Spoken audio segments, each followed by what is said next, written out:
Hello guys, welcome back to my channel. Ito ang ating mga experience at mga share for today.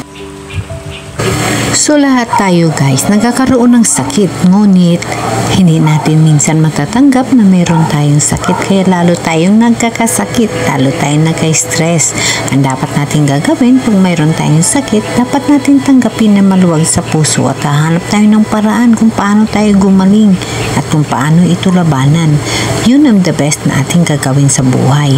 Ako guys, napakarami ko ng pinagdaanan ng sakit. Nagkaroon ako ng diabetes, ngunit kin-control ko ang sarili ko at lumaban ako, hindi ako nagkaroon ng maintenance. And then guys, nagkaroon ako ng stroke. Ang sabi, blood clots, all mild stroke. Ngunit ang pagkakaalam ko sa sinabi ng neurologist ko, dahil hindi natanggal yung pamamanhid ng katawan ko, is talagang stroke. Ngunit matibay at matapang at talagang strong akong lumaban sa sakit ko. Lahat kinokontrol ko. Pagkain, disiplina sa sarili, exercise, sa support ng aking family. Kaya guys, nagsisikap ako na kahit anong mangyari, gagaling ako. Nabuhay pa ako eh. Binigyan pa ako ng pagkakataon ni Lord. So tutulungan ko yung aking sarili. Kasama yung aking mga doktor, sinikap kong gumaling ako. Guys, nakabalik ako ng trabaho. Gumaling ako. Lalo din ang aking mga amo. Very supportive. Nalaman nila na nagkaroon ako ng stroke. So, pati sila maingat sa bawat hakbang at bawat trabaho at bawat pagkain ko. Marami sila nagre-remind sa akin hanggang sa tuluyan na ako'y gumaling. At sa ngayon, humaharap ako sa isang sakit. Ang sakit na immune system. Maganda nakapaligo ako kahapon, but ngayon hindi ako naligo kasi maraming mga bubbles. So yung bubbles na yan is makakreate niya ng pangangati sa katawan, at saka isa pa, hindi rin ako pwede magstay kasi nga may allergy tayo. So enjoy yung weekend namin, masaya yung weekend, and then maganda yung panahon, kahit pa na hindi pa totally na tanggal yung daan ng landslide doon, pero maganda na yung panahon dito.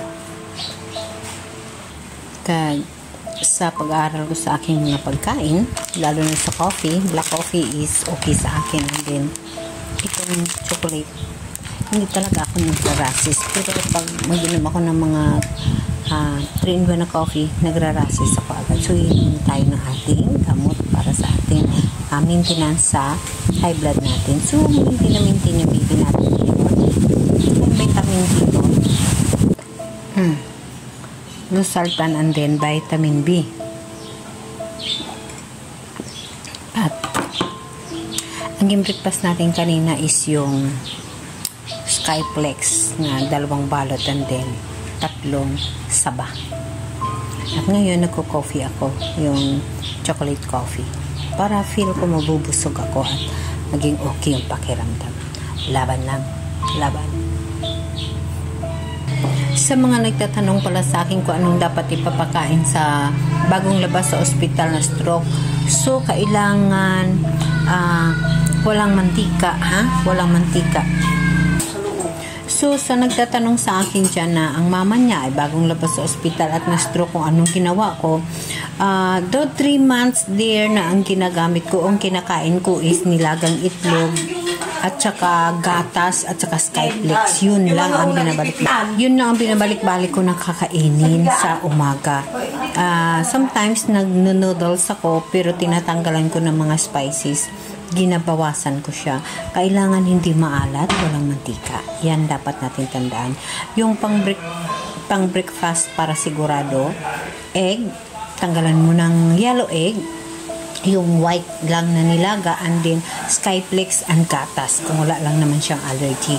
Yan talaga ang nakapastrong sa akin every morning. Yun ang kinakain ko, 2 piraso na white egg, either i-omelette ko, at saka Skyflex at gatas. So isa yun sa makatulong sa kanya sa umaga. Yan, pabalik-balik mo lang. So ganun there yung ina-apply ko sa sarili ko, dinisiplina ko yung sarili ko. By the way, kahit saan na ako, basta makakuha ako ng video, kasi syempre may trabaho tayo. Thanks God, kinakabalik ako sa pagtrabaho kahit pa nagkaroon tayo ng blood clots, nagkaroon tayo ng stroke, nagkaroon na hindi tayo nagkalakad, So, ganun lang ang ginawa ko, napadisiplina sa sarili ko, guys. Yung white egg, huwag ka magluto na lagyan mo ng mantika. Pwede mo siya maumilik na walang mantika. And then, yung gatas at saka Skyflex, huwag paliban yun. Every morning, pwede rin siya kumain ng lugaw. Walang what we call this, walang asin, lugaw lang, at saka yung isda na pinaksiwan. Huwag kalimutan, pinaksiwan sa umaga, sa tanghali at sa gabi. Pinaksiwan para mamimintain at magbalik sa normal yung BP mo. So, yun ang gagawin mo sa mama mo there. Pinaksiwan. Always pinaksiwan kahit anong isda, basta pinaksiwan. Either ipaksyo mo siya sa suka or pwede din siya sa kamatis, sa mga mamaasim, ang daming maasim, hindi ko na lahat maibungat-bungat, kung sino dyan ang marunong sa mga maasim dyan, i-comment yun na lang sa baba para makatulong sa mga tao na may mataas ang BP. Pinaksiwan, maasim, kailangan sa maasim. Dyan bumalik yung BP ko sa pagtsaga ko sa pagkain ng pinaksiwan. Kahit anong isda, basta pinaksiwan ako. Umaga, tanghali, gabi, yan ang inuulam ko at kinakain ko, yung pinaksiwan na isda, okay? Huwag ipawalang bahala ang pinaksiwan. Malaking makatulong yan sa matataas ang BP para bumalik sa normal yung BP natin. So kumbaga sinishare ko sa inyo yung mga experience at sa mga talagang realidad na naranasan ko ang pagkontrol at pagdisiplina sa sarili. Sa ngayon, guys, nagkaroon na naman ako ng immune system. Back normal yung BP ko, pero nagkaroon ako ng allergy sa dugo. So, that's life. Kung ginagamit man ako ni Lord, nabigyan ako ng mga sakit na ganun, upang i-share ko sa inyo ang mga dapat kong gagawin, isi-share ko sa inyo, guys. Hindi pira ang ginamit ko. Walang pira akong ginamit para gumaling ako. Disiplina sa sarili. Disiplina sa sarili sa pagkain. Sa pagkain tayo magkasakit, sa pagkain tayo gagaling. At saka, don't forget na kung maaari, i-monitor mo yung BP ng mama mo sa morning and then sa gabi. Kasi sa neurologist ko, yun din ang advice sa akin. Kasi tuwing check-up ko, yun ang tinitingnan nila, yung monitoring writing ko. Morning, bago ka magising at bago ka matulog sa gabi. Ganun din yung sa family doctor sa barangay namin. Ganun din, morning and bago matulog. So, yun ang pinaka-importante para ma-monitor mo yung BP mo. And then, yung pagkain ng makolesterol, yung may mga chocolate, no. Kasi mataas yung BP mo. Nagpapataas yan. Basta tatandaan lang lagi na sa tingin ko, mas safety ka at saka ina-apply ko sa sarili ko maliban nun sa mga boss ko na mayroong mga blood pressure na tinatamag, yung matataas yung mga BP nila, yung pinaksiwan na isda. Kahit anong isda, mumurahin man at mamahalin man, malaking bagay na makatulong pag ipaksiwan natin sa suka para makakontrol ng ating pagtaas ng BP natin. So, yung BP ko is na monitor at mababa na. Pero yung losartan ko, hindi ko iniiwanan. So, bali, maintenance ko na yun. At saka yung aking aspirin, ina-alternate ko ang pag-inom. Pero yung vitamin B ko, nanatili akong umiinom twice a day. Yung vitamin B ko. So, sana yung mga experience ko at saka totoong buhay ko na naranasan ko nang ako'y na-stroke at ako'y naka-recover, makatulong na malaki sa inyo, guys. Kailangan na natin disiplinahin yung ating sarili at tayo mismo na mayroong nararamdaman, magiging positive tayo. Huwag tayong ma-stress.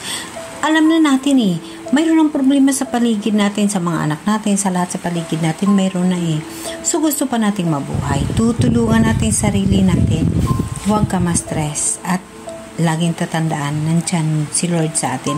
Ang lahat na bagay mayroong purpose. Tatanggapin natin yan kahit ano kasakit, kahit ano kahirap. Sa araw-araw na lahat ng ginawa ng Diyos, kung ano mang yung nangyayari sa atin, dapat natin tanggapin with smile. Sigurado, walang stress sa buhay. Magkapit ka lang kay Lord. Laban lang. Wala kang ibang hingian ng tulong, si Lord. Kapit lang kay Lord. Kapit lang. Magtiwala ka lang. ikaw day, kasi kasuhin mo yung mama mo, huwag mo stress, intindihin mo, kasi yung may nararamdaman, yes, true, talagang mainitin, at ikaw rin, na mayroong nararamdaman, huwag kang masyadong magpabigat, huwag kang masyadong magpabigat, yung ibig ko sabihin ng pabigat, kahit mahirap, kahit nahihirapan ka, mag-smile ka lang, manalangin ka, at mag-go ka kung anong dapat mong gagawin. Go, go, go lang. At saan ba banda manhid ng mama mo? Sa left or right? Ako kasi ang manhid ko is right side. So, dahil na mayroon din akong pilay noong dalaga ako, so nagsumpay-sumpay yung mga ganon. So, ang ginagawa ko, every morning, tinatala ako sa my part, tapos na-exercise ako doon. Yung mga siso pang bata, binabalikan ko yan. Nakakamang-kamang ako sa my flyover hanggang sa naka-recover ako. Nag-aalis ako na may dalang baston, minsan ang papahatid ako papunta sa park para lamang na may istambayan ako doon, at saka doon ako nagpapalipas ng oras. Nanonood ako ng video, nanonood ako ng mga tao doon, nag-i-exercise ako.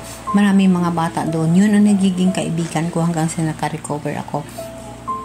Lagi-lagi kong pinapanalangin sa mahal na Diyos na ang sakit is sakit. Kung anong purpose, tatanggapin ko ng maluwag sa puso, kung ano man yun. So, maraming salamat sa iyo sa pag-share mo sa YouTube ko, sa pagtanong mo ng mga nangyayari sa nanay mo. I hope na makita mo kung anong ginagawa ko sa sarili ko na naka-recover ako. For now, lumalaban ako sa immune system, allergy sa dugo. Nakakatawa ng buhay ko, matapos ako nagkaroon ng mataas na diabetes. Hindi rin ako guys ng maintenance kasi kinokontrol ko yung sarili ko. Sometimes guys, makikita niyo medyo nagalakwid pa ako, yun nang stroke ako. And then, nagkaroon ako ng blood clots. Cut-cover ako. For now, matindi. Ito na yung immune system sa buhay ko na lahat hindi ko makakain. Pero lumalaban ako guys. Lumalaban ako. Okay guys? Sa'yo, dear na nagtatanong, maraming salamat sa'yo. Sana gagaling din si mama mo kagaya ko na ito. Nakabalik ng trabaho at naka-smile, okay? Maraming salamat. Mahalin natin ang ating mga magulang at ating mga family na mayroong sakit. Kasi hindi naman sinasadya yung sakit. Kusa yung dumarating. May purpose yan. Okay, guys? Thank you for watching. Maraming salamat sa inyo. Ang inyong papanunood sa akin ay malaking bagay na nakatulong at nakaipon ako para pangdagdag ko ng pangpagamot ko. Ganon. Maraming salamat sa inyo, guys. Thank you so much.